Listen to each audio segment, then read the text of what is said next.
Hello मेरी YouTube family, मैं आपके लिए पार्ट 2 लेके आई हूँ। इसमें मेरी शादी की दाल धुल रही है, तो मेरे कुछ मोहल्ले वाली हैं और मेरी भाभी हैं, और ये लोग बड़ी अच्छे गाने वाने गाती हैं मस्त, और मस्ती भी करती हैं। देखो हंसी मजाक भी चल रहा है।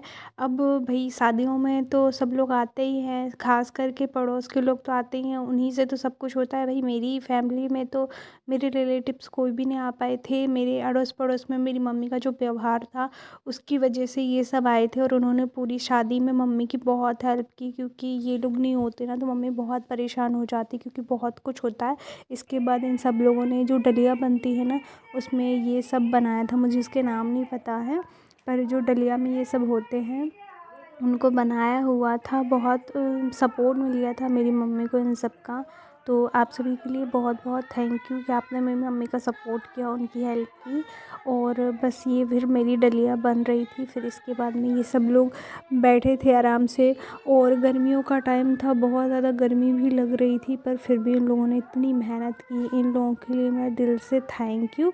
इसके बाद मैं जा रही हूँ, ये बरा कहलाता है, और ये जब आपकी शादी होने वाली होती है तो आपको जहाँ पे आपकी मिट्टी खोदने के लिए मैंने आपको वीडियो दिखाया था ना, आपको वहीं जाना होता है, आपको मुँह नहीं दिखाना होता है, और आपके हाथ में एक बरा दे दिया जाता है। फिर ये वहाँ उस खेत में लाइटिंग वाइटिंग कुछ नहीं था, और फिर आगे जला के एक पूजा होती है। पूजा होने के बाद फिर मेरे ऊपर जो शॉल उड़ाया गया था, सोचो गाइस इतनी गर्मी में मैं शॉल ओढ़ के गई थी, क्योंकि चेहरा नहीं दिखाया जाता, तो मैं बैठी हुई थी।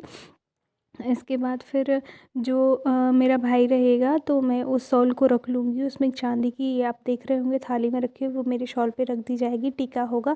फिर मेरा भाई एक वो मारेगा, और उसके बाद एक ही बार में ये कंगन चूड़ी और उसके साथ में थोड़ी सी मिट्टी मेरे इस पल्लू में आनी चाहिए। तो उसने जैसे ही मारा तो थोड़ी सी मिट्टी और ये कंगन और ये बतासा मेरे पल्लू में आ चुका था। इसके बाद हमारी पूजा पूरी हुई थी। तो थोड़ी बहुत जो भी होगा मुझे नहीं मालूम है, ये इन लोगों ने पूजा पूरी की, और मैं बैठ गई थी, क्योंकि मुझे भैया अपना चेहरा तो दिखाना नहीं था। इसमें क्या है, दुल्हन को चेहरा नहीं दिखाया जाता, तो मैं पूरे रास्ते से ऐसे ही आई थी बिना चेहरे के दिखाए हुए। इतनी गर्मी बहुत ज़्यादा लग रही थी, और दुल्हनों को तो आप जानते ही हो कि कितनी ज़्यादा टेंशन होती है। तो फिर ना मुझे बहुत गर्मी भी लग रही थी। इसके बाद फिर हम लोग निकल लिए थे घर के लिए। हमने कहा चलो हो गया है सब कुछ, अब क्या करना है। तो सब बोले कि चलो पैर पड़ लो, और इसके बाद हम सब लोग घर निकल गए थे।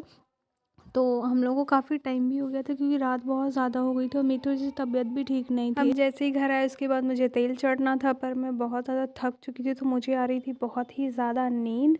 तो ये लोग तेल चढ़ा रहे थे और मेरी सिस्टर वीडियो बना रही थी, पर मुझे तो कुछ भी होश नहीं था, क्योंकि मुझे बहुत ज़ोरों से नींद आ रही थी। तो ये रस्म होती है तेल चढ़ाने वाली। तो पहले भगवान जी को तेल चढ़ा, उसके बाद मुझे चढ़ा, उसके बाद मुझे बहुत ज़्यादा नींद आ रही थी, तो मैं नींद में ही थी। और मेरी बुआ जो है जो वो उल्टा लगा रही थी, तो इसके बाद मम्मी ने बताया कि आप उल्टा कर रहे हो, आपको सीधा करना है। तो फिर उन्होंने सीधा करके तेल चढ़ाया, क्योंकि 5 लोगों को तेल चढ़ाना पड़ता है, और रात बहुत ज़्यादा हो गई थी, तो सब सो गए थे, मुझे भी नींद आ रही थी। गर्मियों के टाइम पे कितना आलस आता है सच्ची में। इन्होंने तेल चढ़ाया, और उसके बाद फिर मैंने बोला कि क्या मैं जा सकती हूँ, मुझे सोना है। तो उन्होंने बोला कि थोड़ा तेल मैं मल दूँ अच्छे से, क्योंकि बॉडी पे तेल लगेगा तो हल्दी चढ़ेगी और हल्दी का अच्छा रंग आएगा।